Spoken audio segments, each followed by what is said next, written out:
अगर मैं आपसे कहूं कि एक साधारण सा डोसा किसी की जान भी ले सकता है तो क्या आप मानेंगे? પછી ખબર પડે છે કે બહારથી કેવું લાવ્યા હતા એ હીરામાં કંઈક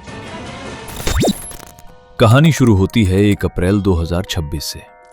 अहमदाबाद के चांदखेड़ा इलाके में रहने वाला एक छोटा सा परिवार। विमल प्रजापति, उनकी पत्नी भावना और उनकी 2 मासूम बेटियां, 4 साल की मिश्री और सिर्फ 3 महीने की राहा। उस शाम विमल पास की डेयरी से डोसा बैटर लेकर आता है। घर में डोसा बनता है, सब हंसते हुए खाते हैं, सब कुछ बिल्कुल सामान्य। लेकिन अगले ही दिन सब कुछ बदल जाता है। 2 अप्रैल को पूरे परिवार की तबीयत अचानक बिगड़ने लगती है और उन्हें तुरंत अस्पताल ले जाया जाता है।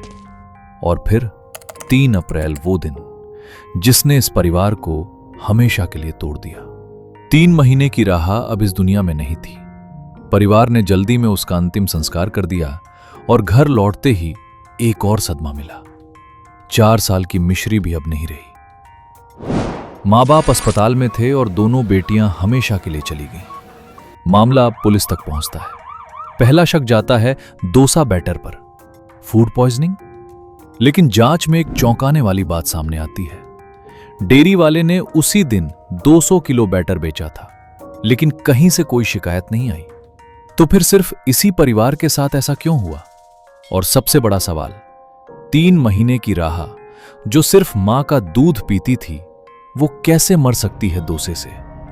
अब पुलिस का शक गहराने लगता है। जांच में पता चलता है कि पिता ने कुछ दिन पहले गेहूं के लिए 10 पैकेट कीटनाशक खरीदे थे, जिनमें से 2 पैकेट गायब थे।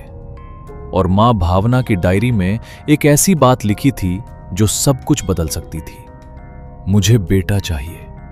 अब सवाल और भी खतरनाक हो जाता है। क्या यह सिर्फ एक हादसा था, या उन मासूम बेटियों की जान इसलिए ली गई क्योंकि उन्हें बेटा चाहिए था? या फिर इस कहानी में अभी भी कुछ ऐसा है जो सामने आना बाकी है? सच्चाई क्या है ये जांच बताएगी। लेकिन एक बात तय है, कभी कभी सबसे खतरनाक सच घर के अंदर ही छिपा होता है। ऐसे और भी वीडियोस के लिए हमें सब्सक्राइब जरूर करें।